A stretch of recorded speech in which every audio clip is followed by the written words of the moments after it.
Sveiki, dārgie skatītāji! Mums šodien ciemos ir Ieva, kur ir Paula Stradiņa medicīnas vēstures muzeja speciāliste. Un viņa pastāstīs par starptautisku izstādi, kas tagad norisinās ar nosaukumu Fabrika Vite. Es pareizi teicu, jā. Un kas tieši šajā brīdī jau no pagājušās piekdienas, sākot 4. nesot bijis atklāšana, norisinās, tad vairāk tu varētu pastāstīt, kas tā par izstādi un ar kādu mērķi viņa ir izlikta.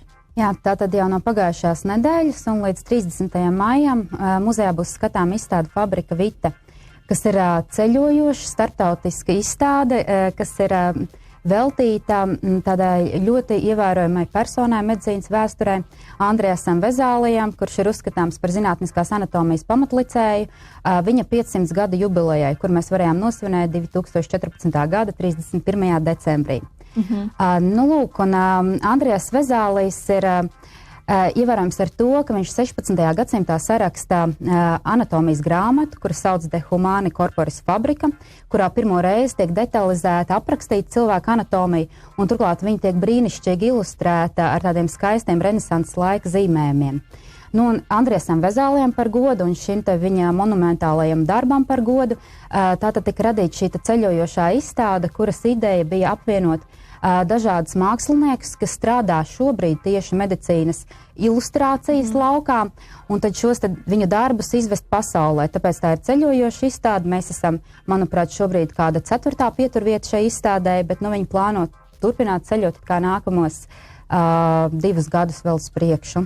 Un kuras ir nākamās tās valstis, kur ceļot tur ļoti dažādi. Es tagad nemācēšu pateikt, katrā ziņā var internetā atrast šī projekta mājaslapu, un tur ir visas šīs lokalizācijas. Un nav tā, ka viņa ceļo no vienas vietas uz nākamo, bet vairākās vietās tiek atvērta arī vienlaicīgi, jo katrā vietā šie mākslinieki darbi tiek speciāli pielāgoti šai uzņemošajai institūcijai.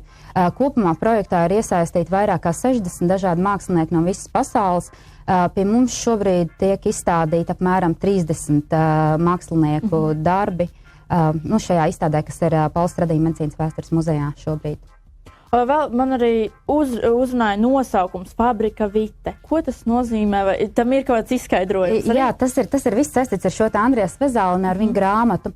Es teicu, ka viņa grāmatu sauca De Humani Corporis Fabrika. Tur ir šis burtiski tulkot no latīņu valodas, tas nozīmētu par cilvēku ķermeņa uzbūvi, par cilvēku ķermeņa struktūru, par cilvēku ķermeņa darbību. Šim te fabrika ir tāds ļoti, ļoti daudznozīmīgs tulkojums šobrīd. Un tieši tādēļ Fabrika Vite, fabrika ir ņemts no Vezālija, no šīs te viņa grāmatas, un Vite tā ir dzīvība. Tātad par dzīvības struktūru, dzīvības fabriku, dzīvības uzbūvi, tā mēs to varētu šobrīd tulkot. Un ceturtdien jums bija arī atklāšana. Kā šī atklāšana izpaudās? Izstāde tika vērta vaļā, tā arī viņa izpaudās, un klāta bija mūsu šīs 2 kuratoras, kas šo izstādi vadā pa visu pasauli. Tās ir māsas Šantāla un Paskāla Poljērs. Viņas abas ir beļģietes, un viņas arī šo izstādi pie mums bija atvedušas.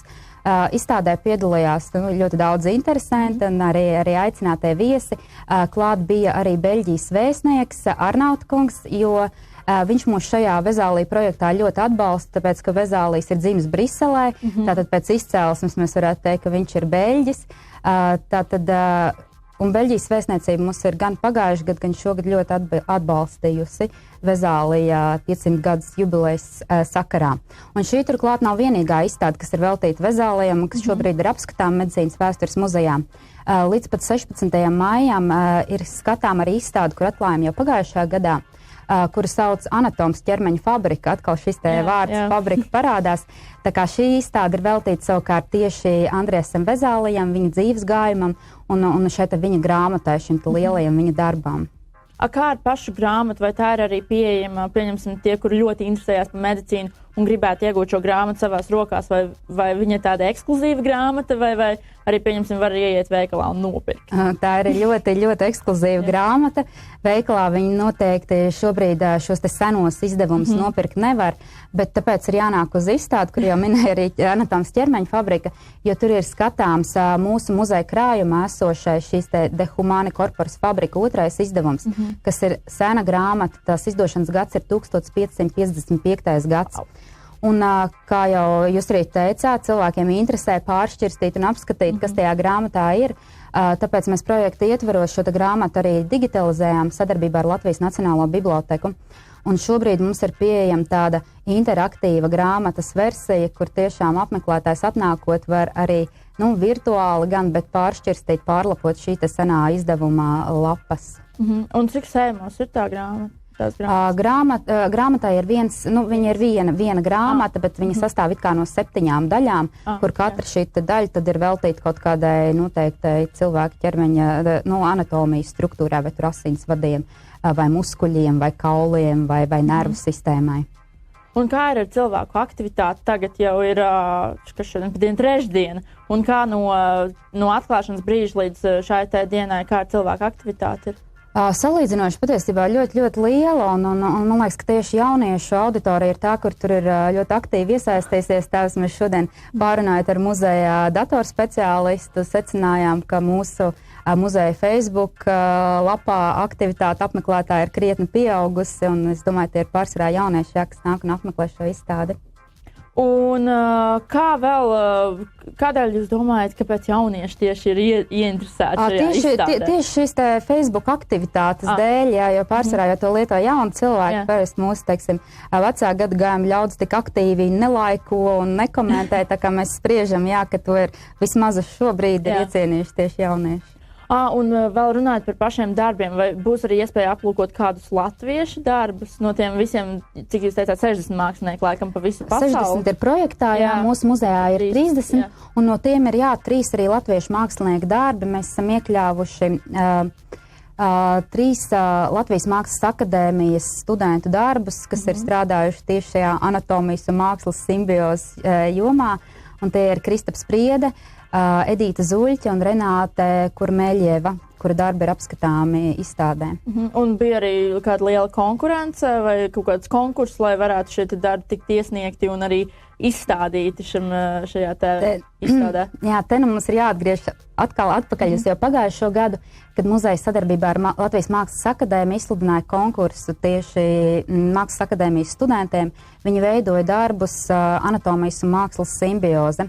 Un tad no visiem konkursā iesniegtiem darbiem, kas bija ļoti daudz, tika izvēlēti 13, kuri tika izstādīti muzeja ekspozīcijā un ir apskatām arī šobrīd.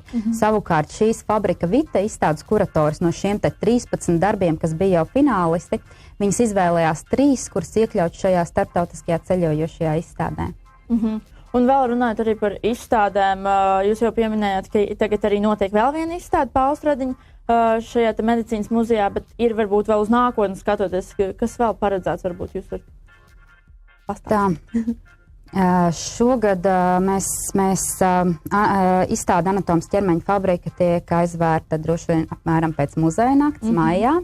Un tad mums tiek plānota viena savukārt vācu mākslinieku fotoizstāde, kurš atkal turpina šo mūsu aizsākto tēmu.